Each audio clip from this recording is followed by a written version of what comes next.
ये है Gayatri media group और आप देख रहे हैं ताज न्यूज, आईना सच का।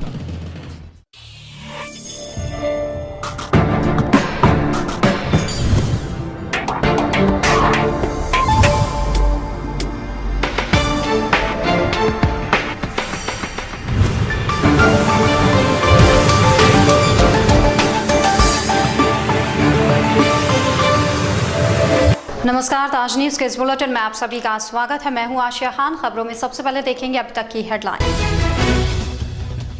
थाना जगनेर के किसान ने कर्ज के बोझ के चलते खाया जहर, पुलिस ने शव को भेजा पोस्टमार्टम के लिए, घटना की जांच शुरू।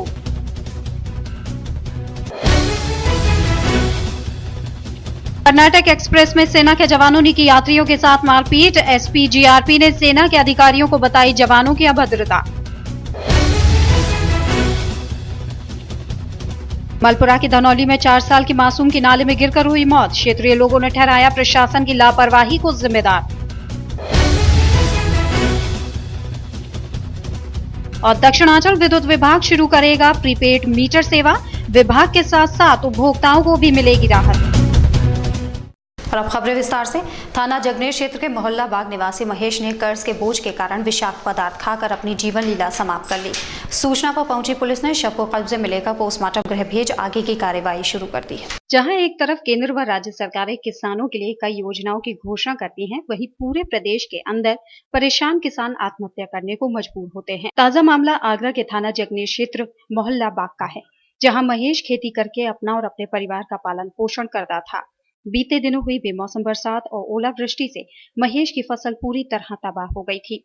खेती के लिए महेश ने साहूकारों से ब्याज पर पैसा लेकर फसल तैयार की थी। ऐसा था कि ये मतलब थोड़े कर्ज से पीड़ित था और खेती करता था, बेचारा कृषक था। तो कहने का मतलब ये है कि हमसे बहुत दूर मतलब खेती करता था, बटाई पे और कुछ भेज पे लेकर करता था। उस भेज में मतलब उसको मतलब घाटा पड़ गया, ओले और उस बरसात हुई तो उससे फसल नष्ट हो गई।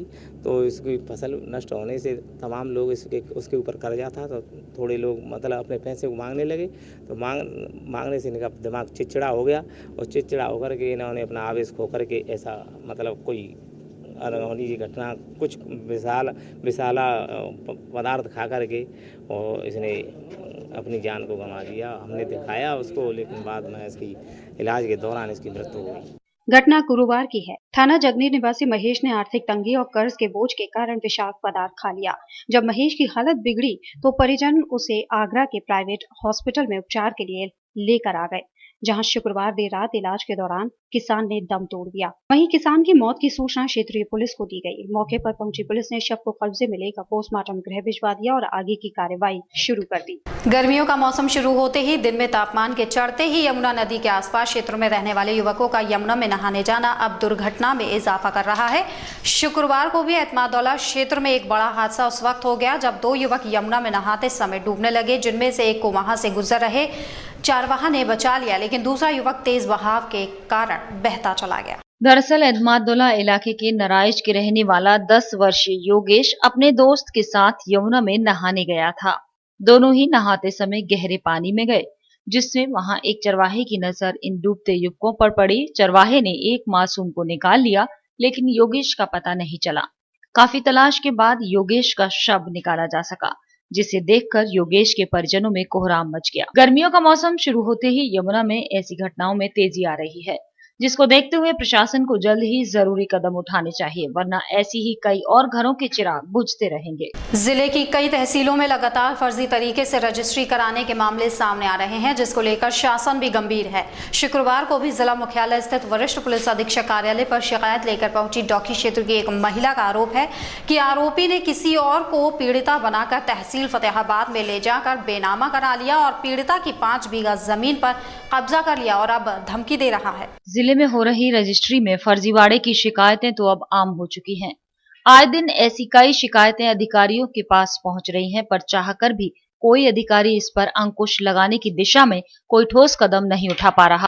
शुक्रवार को भी एक ऐसा ही मामला लेकर एक पीड़िता अपने भाई के साथ जिला मुख्यालय स्थित वरिष्ठ पुलिस अधीक्षक कार्यालय पहुंची, जहां उसने अपनी पीड़ा बताते हुए कहा कि डौकी में उसकी 5 बीघा जमीन थी, जिसकी रजिस्ट्री फर्जी तरीके से फतेहाबाद तहसील में करा दी गई। उसने कई बार इसकी शिकायत थाना स्तर पर की, लेकिन जब वहां उसकी कोई सुनवाई नहीं हुई तो उसे मजबूरन एसएसपी की यहां आकर न्याय की गुहार लगानी पड़ी है। फिलहाल यहाँ रुकेंगे एक छोटे से ब्रेक के लिए, जल्द हाजिर होंगे, देखते रहिए ताज न्यूज़।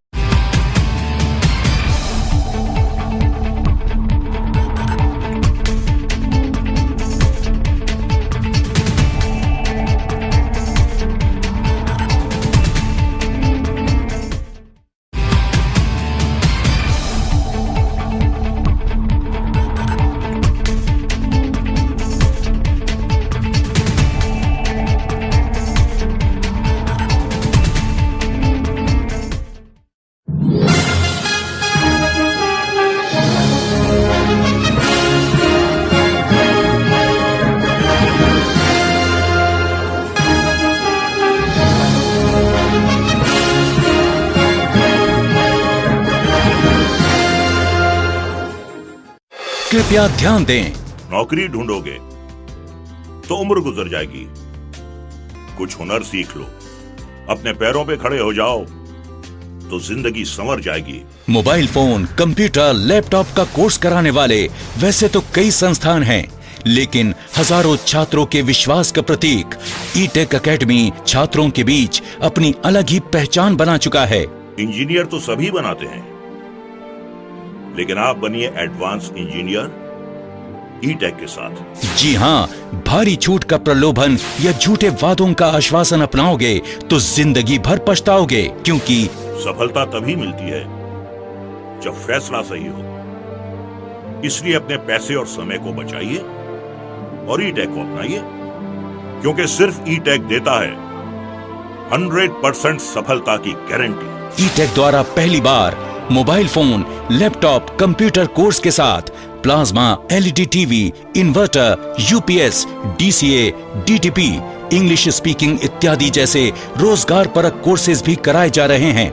अधिक फीस में अधूरा ज्ञान या कम फीस में पूरा ज्ञान, फैसला आपका। हमारा पता है 2nd floor city plaza, Shah market, Agra, UP. Phone number 7500330330। E-Tech सिर्फ नाम ही काफी है।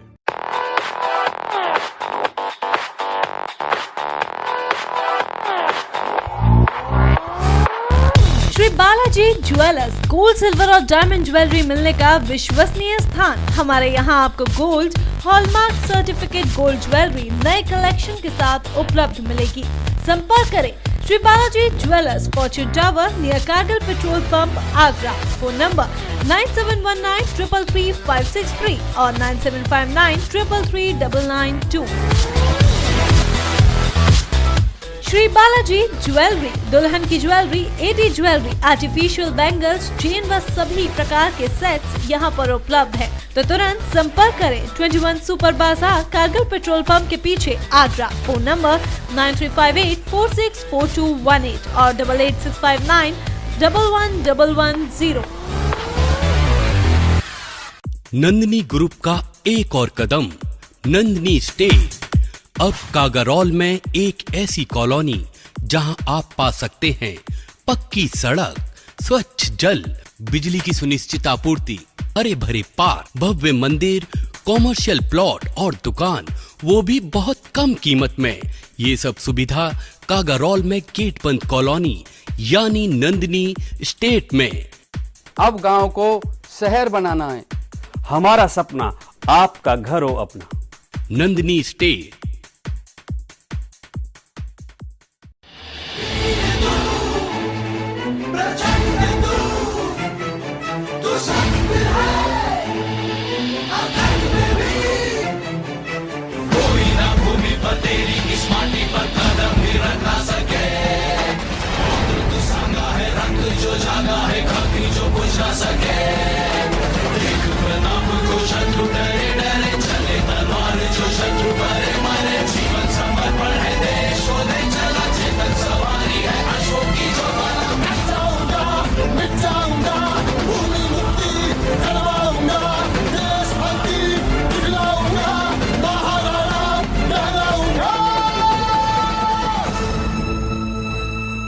परम पूज्य संत जय गुरुदेव जी महाराज के उत्तराधिकारी संस्था अध्यक्ष पंकज जी महाराज के दिव्य प्रवचन सुनिए हर रोज प्रातः 8:30 बजे ताज गायत्री चैनल नंबर 873 पर। बाबा जी का कहना है शाकाहारी रहना है। निवेदक जय गुरुदेव धर्म प्रचारक संस्था मथुरा। संपर्क करें 9412726572।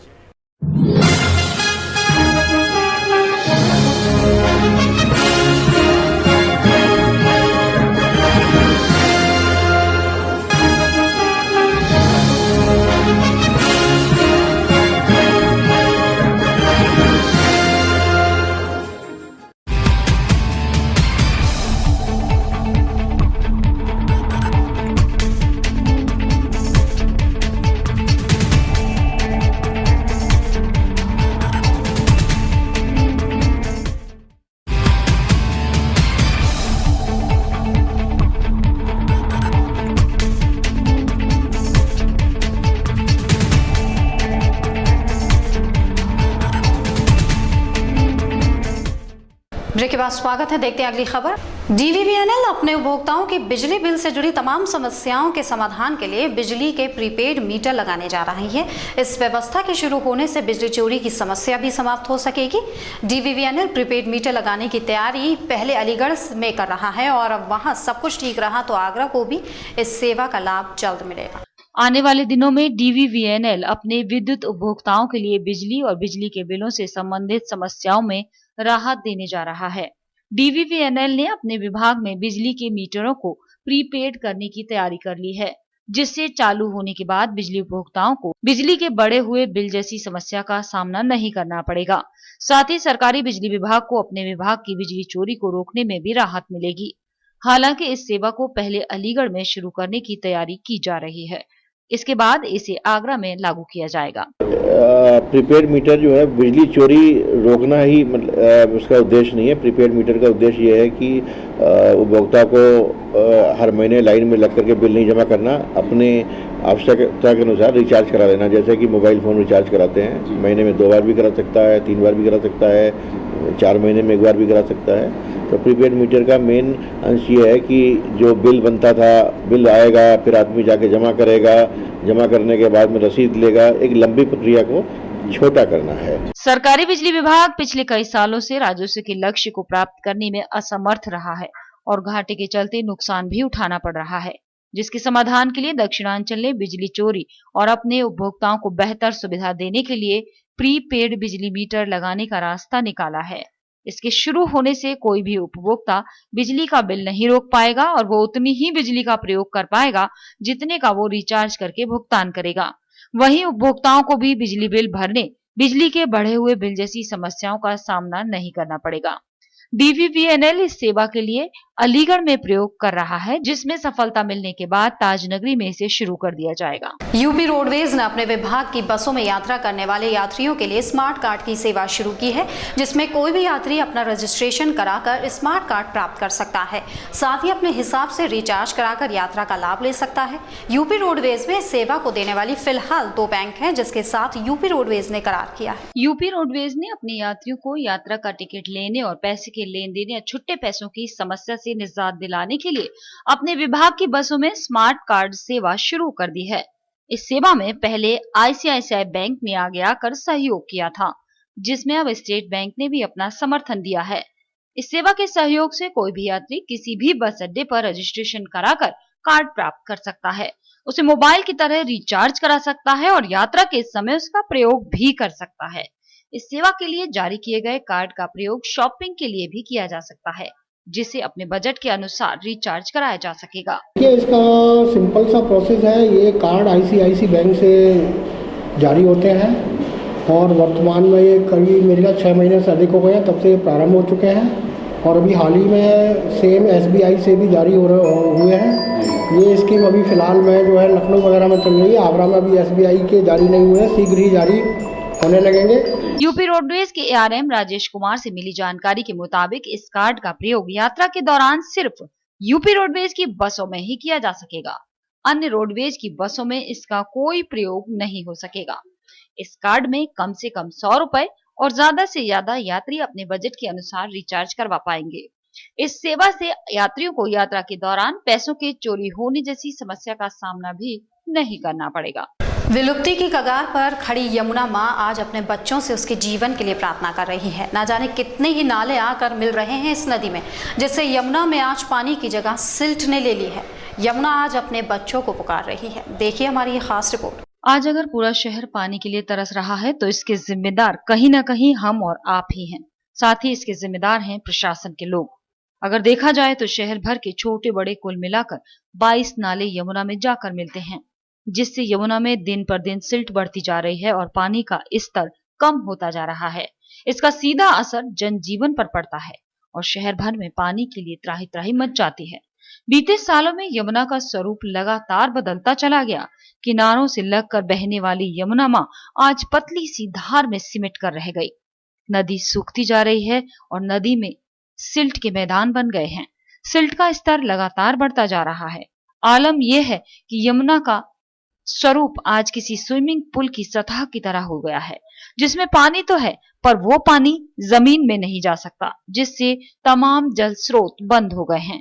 जमीन के भीतर पानी का जल स्तर हर दिन कम होता जा रहा है। सिल्ट के बढ़ते दबाव के कारण यमुना का घनत्व भी कम हो रहा है। पिछले साल पहाड़ों पर जो जल प्रलय आई उसमें भारी मात्रा में सिल्ट यमुना में आकर मिल गई। इससे यमुना का स्वरूप ही बिगड़ गया।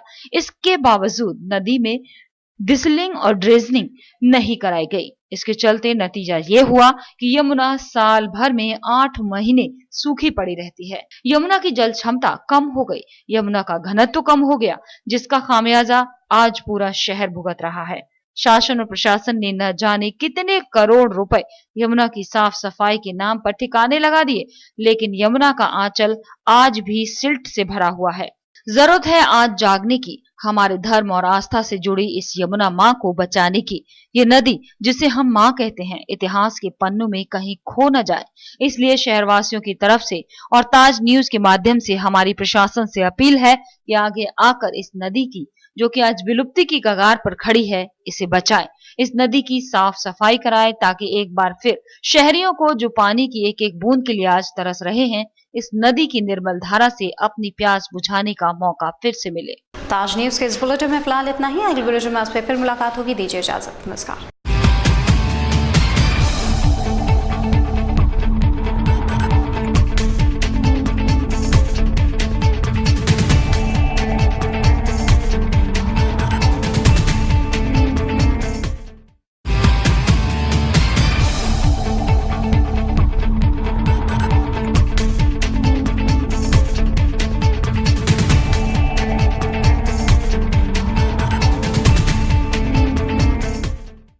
ये है गायत्री मीडिया ग्रुप और आप देख रहे हैं ताज न्यूज, आईना सच का।